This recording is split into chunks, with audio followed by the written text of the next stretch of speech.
Ya mele toe, ave se tātou pati pati e. Wha mawonu ngā tiri e lewi ingo le atu. O tapua inga tātou e. Masani lo ta whaalongo i o tapua inga e pisa. Amene. Ya pe tau whaale pisa tātou ai ona o le malulu aia. Ave se si pati e vi ia le atua. Ia o ngā lewa whai mai le whai whi au e whaalau i loa lo ingoa. Ia o au o viselusa tāwita. Ia masalo wa umana whaai loa le suafo le sunga le au nei. Ia polousa whai a le atinganga. Ia o au o viselusa tāwita. O sia mātou a inga lea. Ia o akenese funga pepe ne mia ia po akenese viselusa tāwita. Ma elu tula ia e. Mama se i whaa. Ya se si pati e ia le atua. Ia o le mafua anga o le mātou iai le nei atunu umalulu. Ngana o le mātou usunga fono. Fono tanga le. A le mātou whala putonga sa iei uma whaiwhi au ia. A wao ti a kono. O i lava le tangata e fia a waia. Tala le amanoa. E tai wa uma le fono le nawa yaso ia. Anga i mai laro nei se yasi mai nei whanau. Ia o se ua finere no fo mai tua. Pe o le mafu anga leo le tātou wheiloa i nei tai au. Ma so tai ma le uso i ale atinganga o gā kuia. Whebe ke loku ai. Ke loku i mele loku e lau whanga. Ia kosori. Ma ngai ala. Ai. Kango e text mai le e tuese i mako waku kakoro loku ai. Amen. Ona o tātou o whanau le atua. Tātou te iloa le mea tātou te o iai.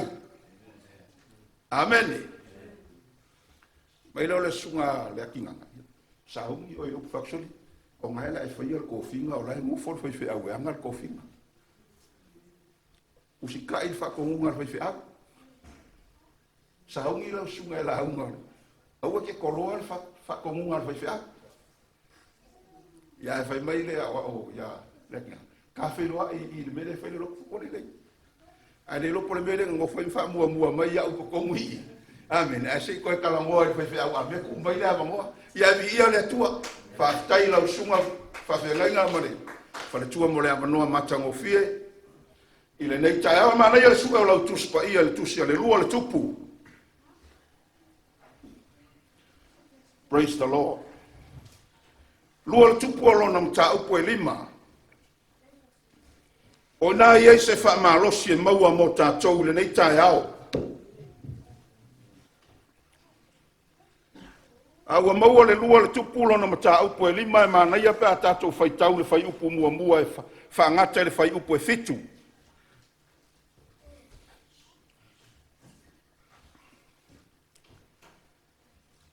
Mua le whai upu e whaangata le fitu. O le lua le tupu mta upe lima. A ua maua lau tusi whai mai amene. Sauni tātou o le a whaitau manino, whaitau toa e au ngalo, whaitau manino le lei e ala tuale la unga ua e malamalama e ala le upu le atua. O le a tātou whaitau iai i ia.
Ia le atua.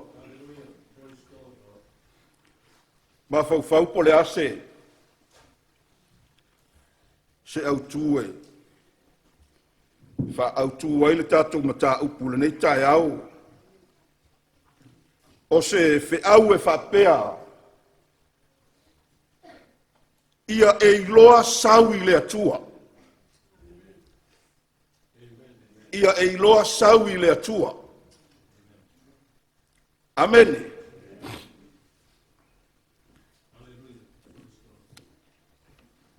Ona ole mata uku leo wa tātou tala noa ai. Aleluia. E whāwa e ngā mana naia o lo ta oto mai ai ina. Amen. O lo whaamatala mai ai ale tuspa ia le au nanga. Ale tangata le nei o na manu i le tupu o suria. Whame a matango fia ana e tau mai ai.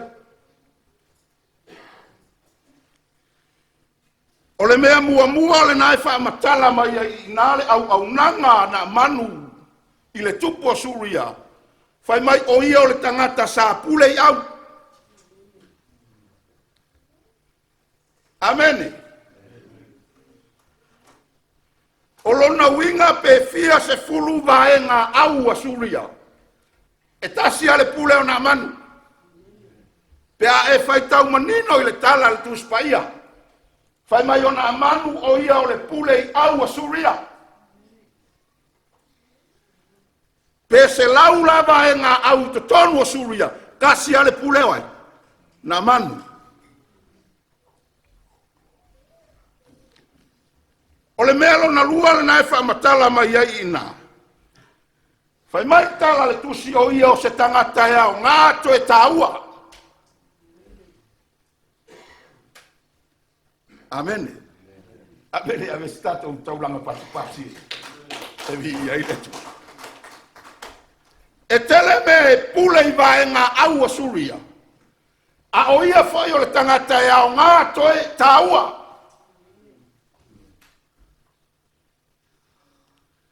O le fesiri kele le kula i mailo mawhauwhau. Ai kako. Ai whape i kako.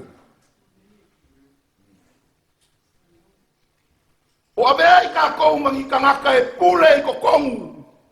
O se si o manga o kako o iai.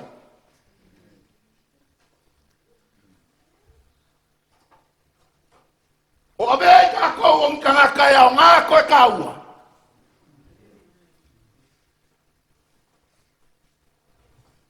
O le ar ki uke ngai ke au ngai le akua. Nga kofia o e ke pule e ngā. Amene. Nga kofia o e ke au ngai i ngā. E ke ngalue i ngā. E ke kaukua i ngā i le akua malo whina ngalo aisea. Langa i ailo ka ua malo wa ngā. Amene. Ava se pati fia vi ia le akua. Kele la kangaka au ngā. Kele o kangaka pule i se makaka. E lako kele o loa lako kangaka e ka ua koe au ngā. Amen. Se paki e vivia vi ai le kua. O le mea longa kolunga e ka ua mai ngā le kuspa ia. O le e wha makala i se au nganga le kaka leo o ngā mangu. Whai mai o ia ngā mangu i ai suria mai a Yehova. Aia. Whai mai o ia ngā mangu i ai suria mai a Yehova.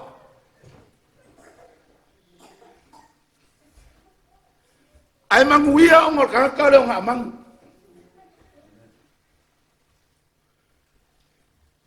E ua mangu ia le kalesia o ngā oe mai a Yehova. Manguia, o manguia se meo o enga lue ai, o oe mai ai e ova. E alanga le manguia langa ese le motive nga ke fai ai. Amen. A e tango e fai sa o e kusa malo bala awinga. E fa manguia le mea le nga au ngai o oe mai ai e ova. Amen. Kila kata pinanga nga vaku ole a fo ngi ole ole me nga lue ai amen yo ngofo ya la ia le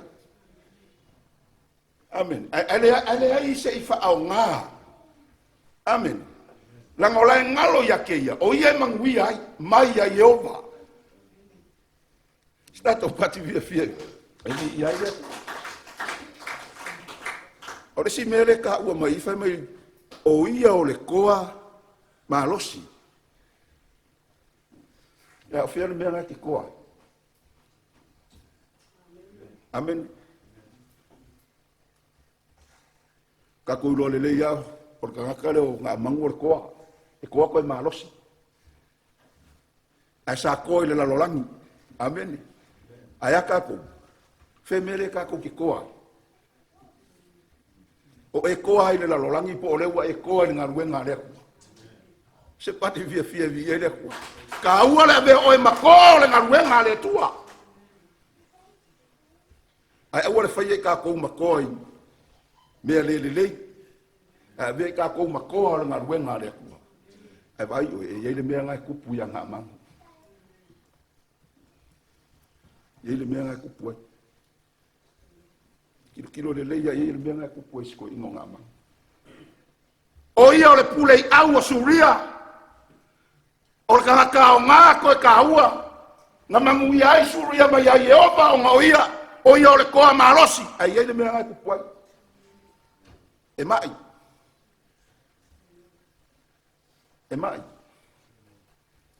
amen e fai ka ku spa ia ele mai nga mai ai amen kilo ia ku spa ke ko fa pe ongi upuare ile o visele ai le ku spa ia nga ka uma ia nga le mai o nga mang ai mai le pela amen le lo poka ko ia fo ngai ka o e mo fo le pela mai fo amen ai se pa ki via ia le ko le lo poka ko aleluya praise the lord ara fo ke aleluya le pela amen. Saru yo le upo le akua. A ke loa o ele me le kupoi. E manga o mia le sa ili o ele ma le me. E fa mama ai lo le pela. Vai o ele kupu le suria. Ele ialuia. Ele ialu le pela ia nga mango sa ili se me e avoni. E fa mama ai lo le pela. Pea e fai kau mangingo ele tu spaia. O le kupu nga ngofo fai le kusi ai ave o Israel. Sa ili le kupu lea. Sa ili le kupu le me fa e fo ila. E fo ia ai le pela o nga mang. Ke lo o le kunga ma le anga nga whakanaka kai. Amen. O le kunga ma le anga nga whakanaka wa avea ma kupu, avea ma kai. O ia nga ke sa ilia me manguia ia nga au nga. Amen. Rang kama lo al kupu ngo fo makusi ave o Israel. Ai ave le kupu o Israel. Amen. Famelo korkus. Ya e fa maya. Ya nga mangu lo ngale pela.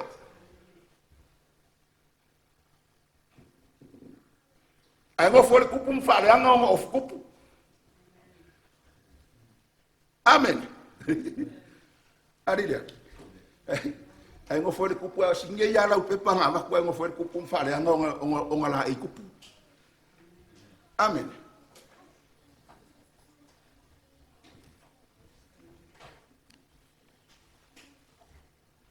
Ai oi ele maka ki ole me a. Nge ia mea ngā le lau pepa ngā waku kusia kwa i upu ai longa a kose se furu. Ai ngofo e le kupu o Israelu. Ai whai mea o le kupu o Israelu le ngu o le aku. Ai ngofo e le kupu ma. Ma sa e o ngā lamalapa. A o ngā lamalapa kau kupu. Ea, o fiangi mea wa e whaare a ngā karu ai lou le mā fau le lei o oe o lea. O oe o le kupu whaakasi mai Yesu. Fiangi mea wa e whaare a ngā. O ngā o le lei o lau sila ma le lei o lau whaikau. A vai anga whaikau le lei e le kupu o Israel. E le mai maua o ngā la ingisai. Amen. O se kako paki fia mi.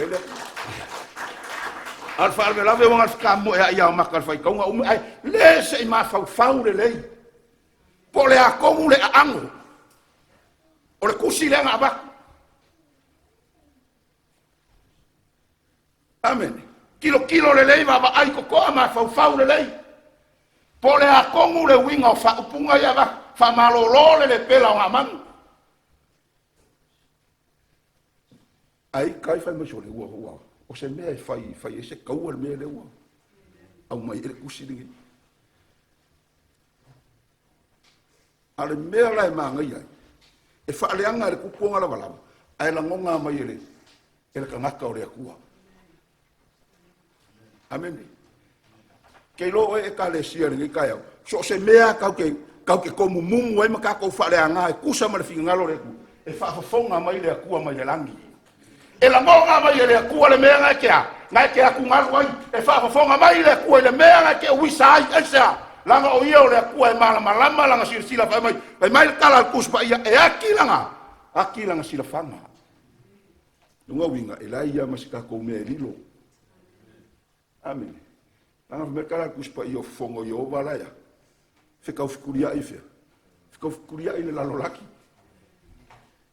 Po whea ala le mea ke ngā ioi ai. Malamalama mai le langi le mea ke ngā ioi ai. Po whea le mea ke lafi ai. E malamalama mai le langi ngā ke iloinga le mea ke lafi ai. Po whea le mea ke kua ai. E malamalama mai le langi le mea ke iai. O le alkua i ngā ngalua ke ngalua ai. E sira fia mai le langi.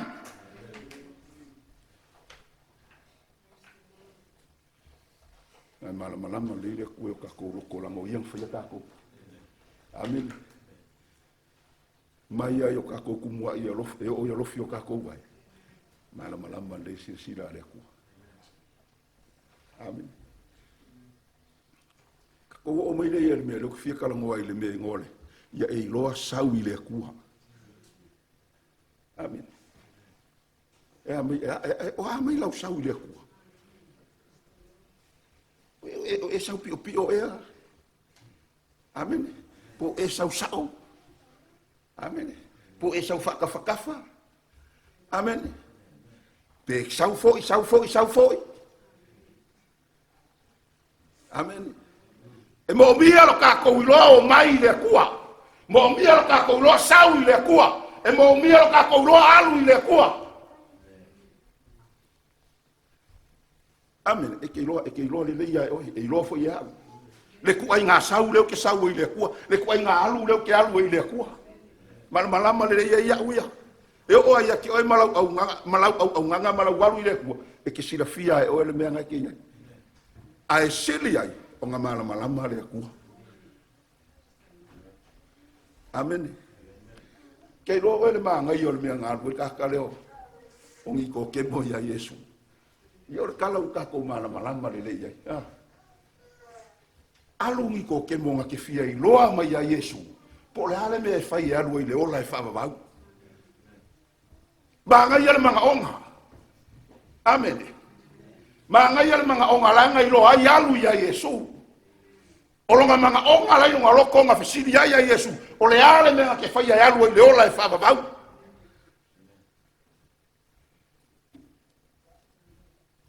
Ai le i kala kuspa ia vai mai o le awa. Amen. O longa winga le se me o upo le ku ele malama i. A le walu e ko fesili. Ke le ana ka ngaka au ngere ngaruenga le tua. E ko fesili a po le a. Avele. A ea. E ke le ana ka ngaka au ngere ngaruenga le kua. E pese le falo kanga e ko fesili po le a wala fai. E alu le malo le langi.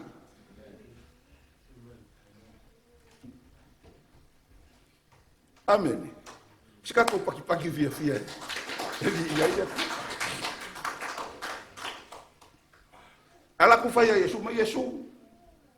Ole me o ke fai o ke alu ile. Ile malo le langi. Amen. Fa fonga foi ka ko kali a Yesu. E mai Yesu. Ale ko fa ngau e. Ke le ilo le malo le langi.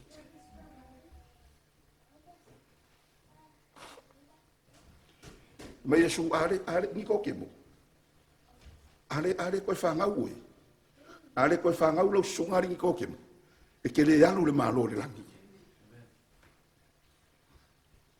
Amen.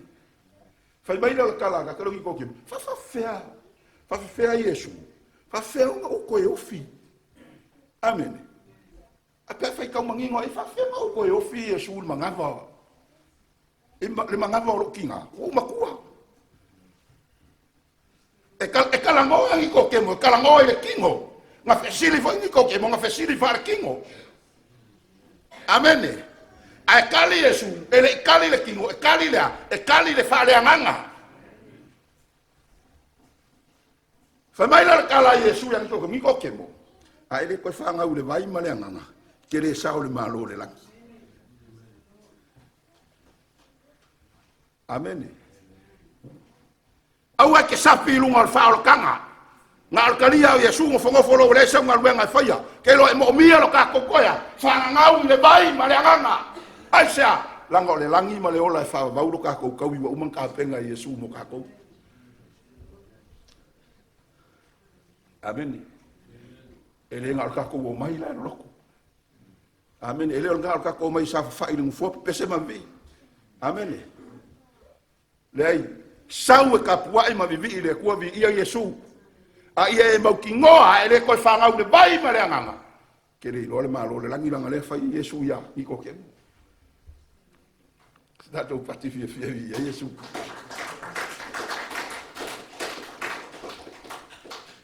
O le mea longa rua leo ke fia kala moa kwa ia e roa sau ia io. I le kua. Ma kua foi fafinge le nga halu ia Yesu. Amen. Fafinge un ese le nga halu ia Yesu. La kua fai ia Yesu, la e ma ilang kama. Amen. A fai mai le kala Yesu. Laku fa finga mai Yesu fa mo le ora. Ka wa nga wa finga Yesu.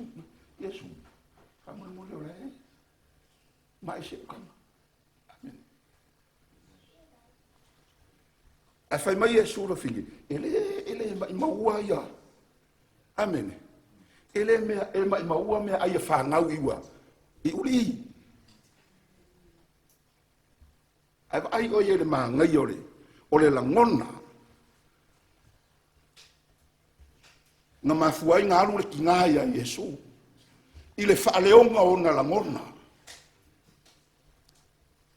akaukala le kinga akaukala le kinga akaukala le fafinge akaukala le fafinge akaukala le kalesia o le ase ku ai nga alu o kako wo ai le e kalesia o le ase ku ai nga alu o kako wo ya Yesu o kako wo fa kawa ngau ya Yesu. Fai mai kala Yesu, ele mai maua me ai whanga uri. Langa fo o alfa finga ngu ese. Amen. Ai fai mai le whao le ole al tinalea. Yesu, sao le ya oi. Yesu sao le ya oi. Aui. Fa la. A uri Yesu. E a ai mo moi me ko uru mai le la o ai le fanga. Ko fa le ya. Aleluia, aleluia. Bele a se ka ko paki fia via. Fa la ya kala va finge e lo halu ile kwa. Me Yesu. E sao le ya oi. Amen. A uri e a ai mo moi me pa u mai le lau. Ese le kuinga la ngonga. Fa maka ngo o le so ngonga. A e kale sia ni kaio. Fa maka ngo o le so ngonga. Pe fa maka fo anga e ba ai ia ku ai nga fa nga ola sa fa longonga. E manga ia ki oe. Amen. E manga ia ki oe fa mai o Yesu ele mai maua me ai fa nga ia ki oe i uli. Langa le me sa o fa ai ngo Yesu va finge o ia ola. O ia ola uli. Ola sa longonga pe fa pe o ele fa mai Yesu ele mai maua. Bisa lusa ele mai maua me ai fa nga ia ki oe langa o le uli. Ola se fa longonga. E manga ia. Manga ia lo fa longonga. Ele manga ia. Ai. Ele manga ia. Ai ba ai o ia il kanga ko le alu e lo alu ia Yesu. E alu male manga onga la yonga loko. Ia malolo la kama. Amen. Langa le moe nga sa kupu le loko ki ngalea. E fia malolo la kama. Nga fuai o kulunga malu ia Yesu. E o amai o nge kaya. O fa pe nga so longo. O e vai ku sa kama wa. Ki nga inga. Amen. O nga e ku ua leo la kama e se e ko kuriaku ia Yesu. Ma e fa ole ia Yesu. Ma e manga waku ia keia. Ma e fa konga ia keia. Mo mia la fa malolonga Yesu. Amen.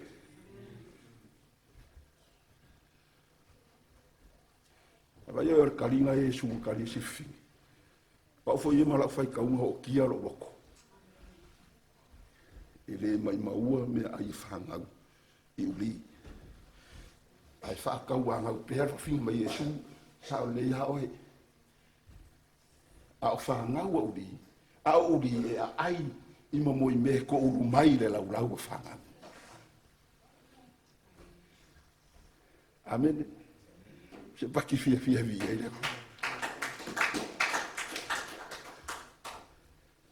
E ba ai Yesu le mea ngai lo loko. E ba ai Yesu le mea ngai lo loko. Langa ye isi kusi ngā wha me ngā ofo Yesu le whakua kua ki ngā lea. Amen. Ya, ke manga o ofo Yesu lo whakua kua. Ai? E ke manga o ofo Yesu lo whakua kua. Ha?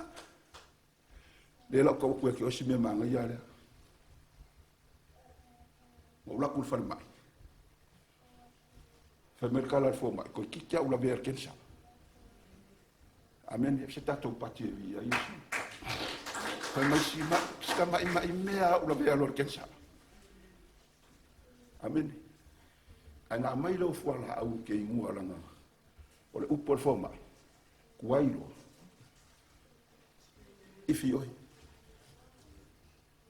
Kanga le mai fo la. Ya. O kere ka foi ko se kala e ko langa e ke sila fia le ia maka kulo. E o lo nga lu ki o ka ko pu nga mo ka ko ki nga. Aya. E kasi ale mea ka ko ki kuri vai masuru ia oi. O Yesu. Amen. O saulo fa ko mako ai. O kensa. O fa sa wa pena mako ai.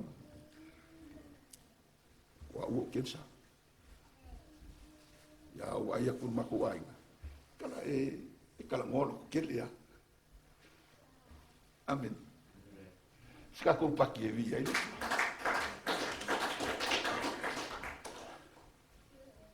O va ko mako ai no. O vai nga fo mai o kensa. Ya o kiki la kulma ko ai kala ngolo ko keli. La nga ke fa lo ko keli nga mai ya. A ola fa longo. A ola fa longo ka minga. E ka ulo le mele o kensa wa eli lo male o mafu. Amen. Ka penga lo. Amen. Mele a se pa ki fi vi ele. Ka ulo le mele o kensa. O ma. Pola le umi ke ola mo kingo ake oki.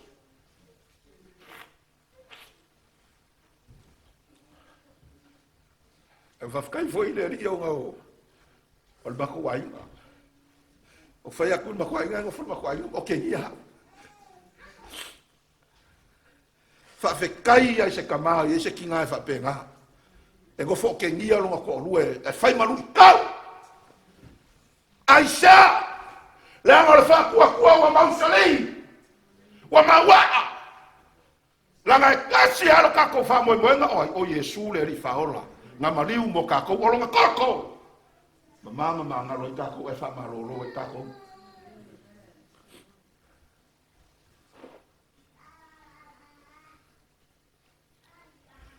Aku le makwa nga mai.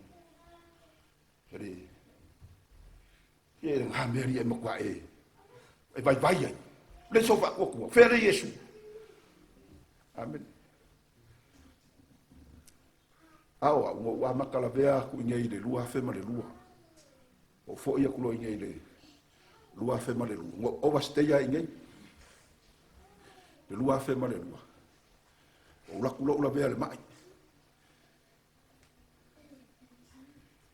A o le lua fe lua kasi. Fako a hariari mai inga ko ikiki ha ula vea le kensa. A o la kulo fai mako a inga ua kensa. O fai sa o inga ua kensa. Rasa isi ko ikiki la vea o la wala vea. Wa ke ila le akua fa fonga pe la mo maule wa ke ila le akua kuli vai le uri kuli vai le fi kuli vai ka yao kuli vai le iva le po kuli vai se fulu kuli vai le ko le va vea kuli vai le ongo le ka yao avene wa so le anu ile kwaisa o le manga onga le ka ki le loko inga ia kapele mai le awalava le yari mai.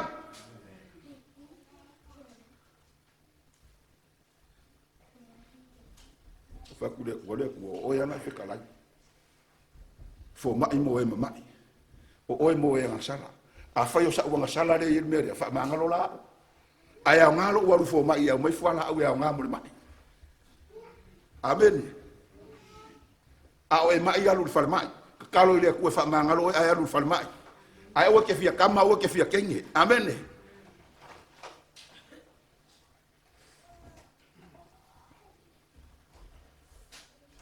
O koe laku lo le makanga al masinga al kausanga ni o koe alu lo siaki fo ma i o le vi inga i le kua o la koe me fo ma sori o kei ka ua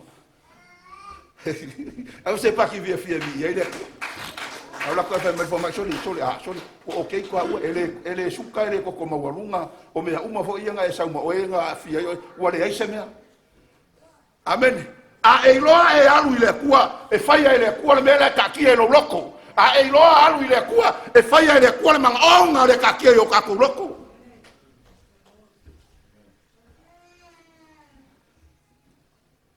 Ma mai lola iere. La maki ngai pam stenof. La maki mo fo inga. Ingi si fo fa nga wo ye inga. O le pola le so. Pola skofi. Ki apolo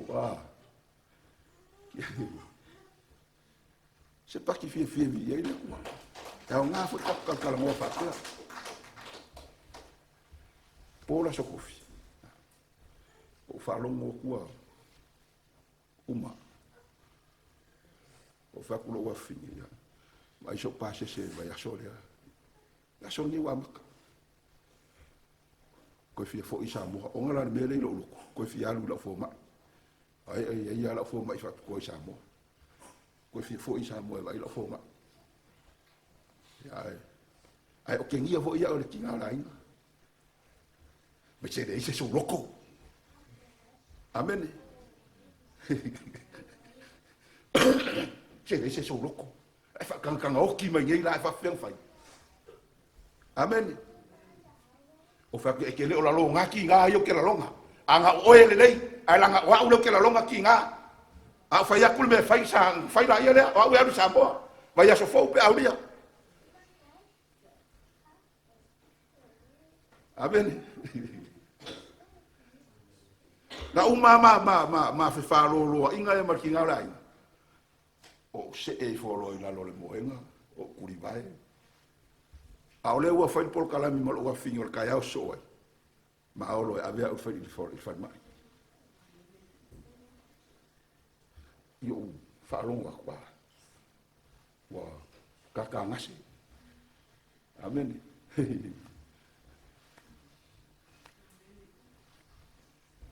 a wa ye la fai ka we o la o fai ka mo lo ulangonga lo o kere o la so ai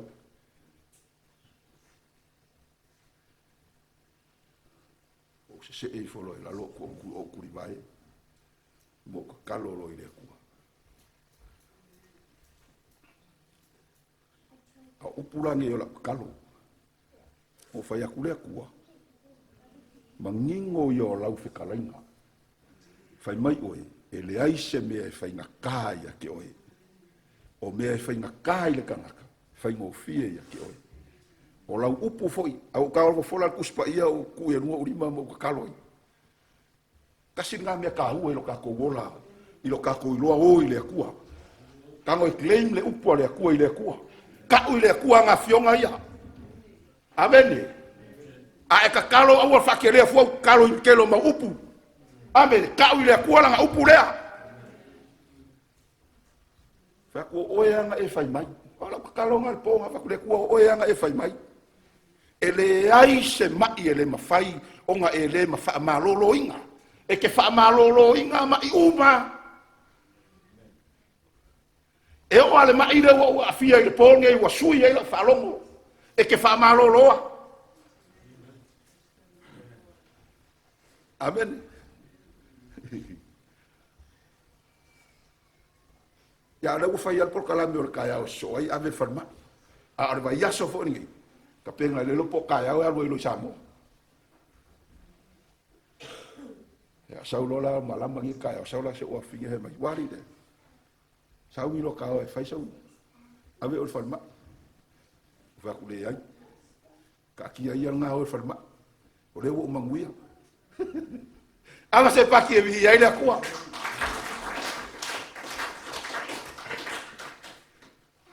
ke lo e whakauangau. Rare banga onga ngai lo loko whakauangau pe o whingere. Langa o whingere ngau ngangi fia wha malo rolang tama. E ui ala ma kui kui o upua Yesu nga whai wa whingere. Ai nga kali Yesu le manga onga o whingere aisa. Langa o whingere i loa halu ia Yesu.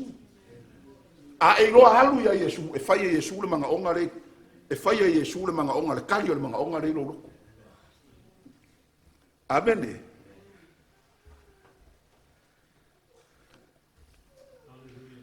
Malisi mea lea. Mana mea muri lea o kako launga o maloa. Ke manga kua foi kama hoi e ko ruanga. Fai mai ole mau oa. I kele el kama a ingo la kama. Tango lole ole manga o lole ole ngakala kiki lea. O manga o yanga. Ia vai lua mai e longa kama ia ke ia lea. Longa kama a inga. Langa ia lava vaenga. Amen. Se ialu e alu e kafao. Amen. A ole mea le manga o le kamare alu kafao le lalolangi. Ai manga o e mai le kama a inga o ia mai o ilonga a inga. O nga saure alu mai e alu e vai le lalolangi. Ke lo o le lalolangi le whakari mai a kako. Nga o mea makanga mea kako ki koe whiko ai ma le lalolangi. Ke lo o kala kuspa ia kamalo fo ele nga sau mai lunga e alu lalo amen nga ke malama yai ke malama yer kalanga fasi ka ngaka de awala ole mea nga fe ko ai maka ko pe ka ko fo ile lalo langi ole masa sai male pelepe lungo le lau ele amen aisa langa wa e ku le ku o ia nga mwa ia lofa ia ke oi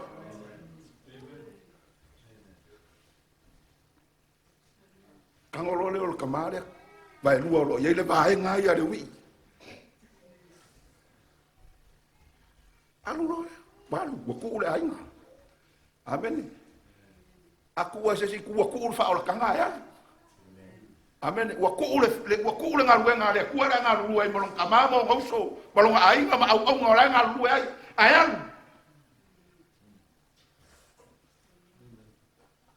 amen esa o kuspaia. Esa o kuspaia de kako ke. Amen. Ko ai alu le larolangi. Ai ma fai kau le lei ala ye kala kuspai. Wa fai mai walu wa so onga ula vale. Ke le anga ka ko fo ikua. Amen. Ele fo fi de mu ikua. Amen. Ai fo i ula vale. So nga fai le olanga. Amen. fia kamaleanga, siou, e siou valea, amen. A ke lo ele me maua mai ai ngare, me ngai ke siou ai mai malo vale ai, amen. Ole fa malu ko le kalongo aku kusa male upu ale ku. Nga o mea makanga me kako ki koe whailoani. Pea o kako ku ua le alofa o le kua kako woi le larolangi. Kala kuspa ia me woso o ngaula male. Sio, kufa aku nga mea. Yang wo, amen. Ale makanga ia le awuso ni kaya, ole makanga ia le mea nga. Ngai uyai. Ngai ul Papua. Amen. Ke lo e whapenga umau kako wolanga. Amen. Whapenga umau kako wolanga pe au kako ua le alofa o le kua. Amen. Kako ki koe ai whakasi me ai pua. Amen. Le whapela o whakula kako oloa, kako ai du mea ai pua no le ai. I loro ngā.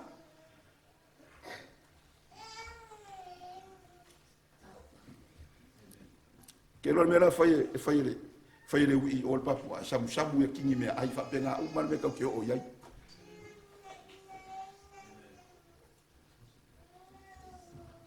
Amen. Nga ua umara ka mawa inga umare o amara nga vaenga nga. Fa me lo pele kele au ngaru ka ma. Amen. Ai fa ngo kupo fa le kongu mangongi o kingi me ai pu ai. Amen. Famelo malangkal. Pele kele ya au ngalo kama. Amen.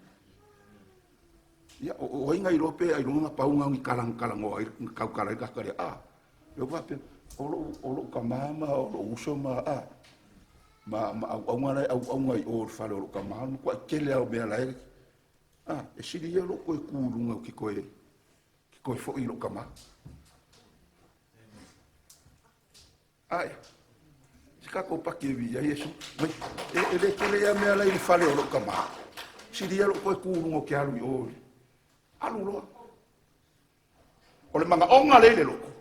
Ai o le manga onga le walu male ile o kama. Au ngi koe ka ua yo se akari. Ai fa ai ngoa ia o io le. O io le au onga. Ai alu koe vai mama o me kama. O le sabar varia. Kala kusi fai menga kamo e mer kama. Amen. Kamo e mer kama opo. Fa se vai fa mama fa ofu. Amen. E fa yakulang kalanga ilong kama meno kama. Ama se mama fa mama ai male ofu fa ofu ai. Amen. Ma se vai lang lo wakari ilanga. Lo wakari ilanga le lo le ko ma wa nga oki au le ko yola. Fa penga uma kako. Akako lo ko fo ile ko mo e mai le ku e opo e. E fa ofu oi. E fa se vai oi. E fa mama oi. E alofa ya ke oi. Langa oi o le kamao le alofa fu ala baia. Tato pate vi e Yesu. E kalesia le taya. O se fe au le mo tato. Ia kako iloa o ile tua. O le manga onga le saka ki le loko le wile. O wingi ko ka ua ia songa. O se akari i al kupu. O long kama ai ka ua ia le. Ka ua le au onga. Ai vai o e momo e akua sau kama. Fai mai fa ofu, fa se vai, fa mama, langa o longa akari i lea. Fai mai kala ala kuspa ia. Langa o lo ua kari i le ngei ngale i loa. O lo ua kari i, vai o iai.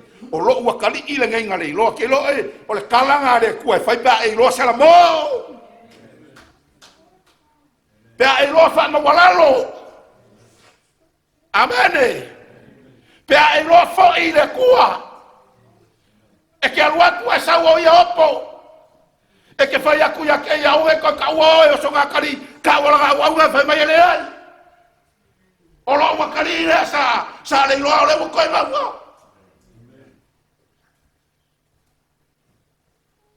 O lo ua kari le sa le loa. Ua koe maua o ia fai le sa oki.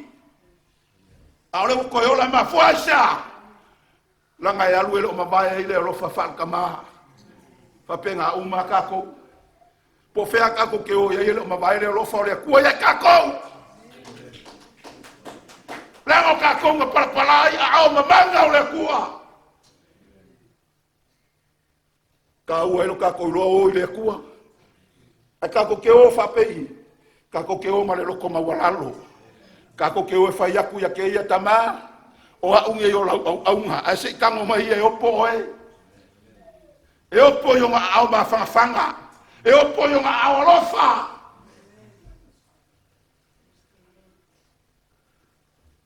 E kalesia ni kaya. Ia pore a uso pore a inga o le atua. Fe a unga o le kua mo kako. Kako iloa o i le kua. Langa o refi wa ai mai le kua ia kako. Pore a kua inga o aku kako ke o aku ia keia. Fa manguia mai le kua ia kako ni kaya. Fa afka ia ku langa. Au ngai kaya mo le abangoa ma kongofi.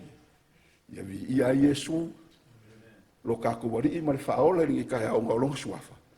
Amen e ma amen ku ngaku ya pasta. Talai talai la talai talai ya Yesu. Lenga mali matanu.